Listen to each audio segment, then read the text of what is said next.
ఓం శ్రీ గణేశాయ నమః. శ్రీ గురుభ్యో నమః. కాయ్ టీవీ మీడియా ప్రేక్షకులకు నమస్సుమాంజలి. మనం ఇప్పుడు ఈ వీడియోలో జ్యోతిష్య శాస్త్ర ప్రకారము జ్యేష్ఠ నక్షత్రములో జన్మించిన వారి గుణగణములు, వివాహ పొంతన సమయంలో చూసుకునేటటువంటి త్రిజ్యేష్ఠ పద్ధతుల గురించి సోదాహరణపూర్వకంగా తెలుసుకుందాం. మనలో చాలామంది జాతక పొంతన చూసేటప్పుడు జ్యేష్ఠ నక్షత్ర జాతకులు అనగానే భయపడిపోతారండి, విపరీతంగా కంగారు పడతారు. అనేక రకములైనటువంటి జ్యోతిష్య శాస్త్ర ప్రముఖులను సంప్రదిస్తూ ఉంటారు.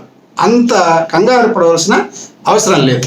ఎందుకంటే వివాహ పొంతనలో త్రిజ్యేష్ఠ అంటే 3 జ్యేష్ఠలు వస్తే కొన్ని ఇబ్బందులు వస్తాయి, నష్టాలు వస్తాయి అని చెప్పారు. అవి ఏంటో చూద్దాం. జాతక పొంతనలో మిగతా విషయాలు అబ్బాయికి అమ్మాయికి ఎలా ఉన్నాయో కూడా గణన చేసి చూసుకోవాలి. అలాగే జ్యేష్ఠ నక్షత్రం అనగానే కంగారు పడకూడదు.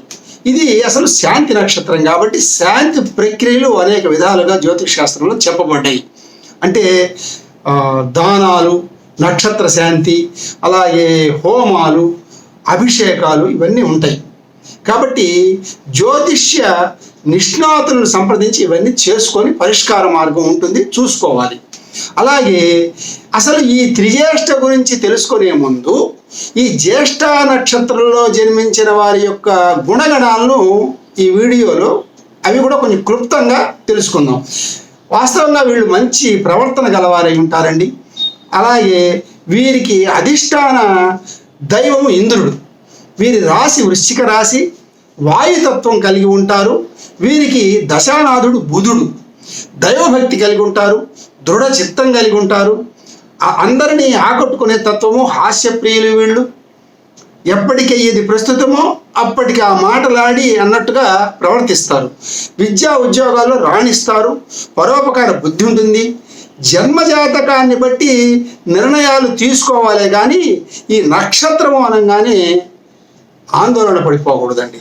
అలాగే వివాహ సమయాన వధూవరులకు త్రిజ్యేష్ఠ శబ్దము రాకూడదు అనేది జ్యోతిష్ శాస్త్ర ఖచ్చితమైన నియమం.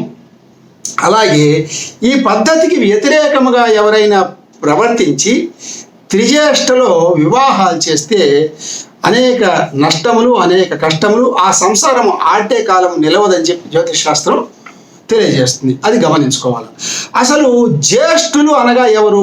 ఈ విషయాన్ని ముందు మనం నిర్ధారించుకోవాలి. తల్లిదండ్రులకు స్త్రీ పురుష సంతానములో తొలిచూలి వారిని లెక్కించవలెను.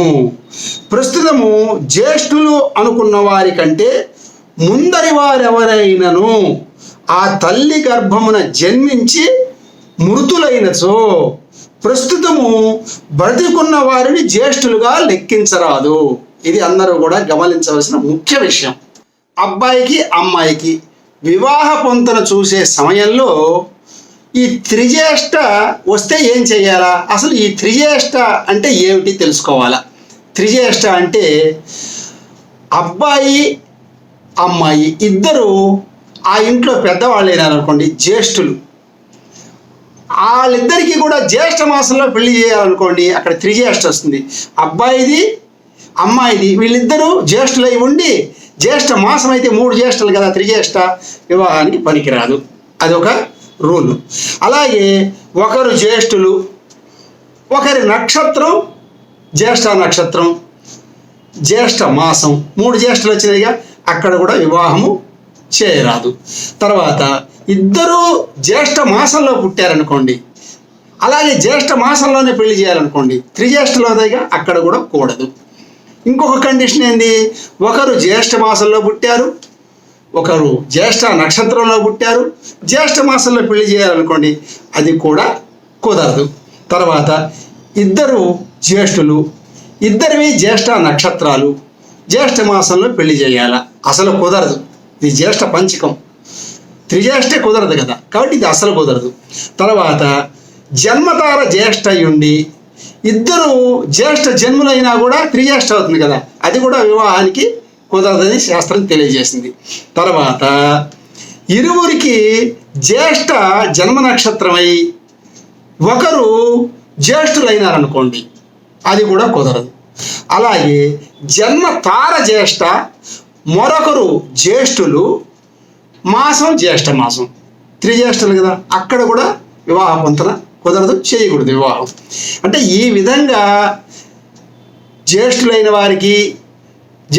వారి జన్మ నక్షత్రాలు, జ్యేష్ఠ మాసము, ఈ పొంతను చూసుకుంటూ ఎక్కడ కూడా త్రిజ్యేష్ఠ రాకుండా చూసుకొని వివాహం చేయాలా అనేది జ్యోతిష్ శాస్త్ర నియమం.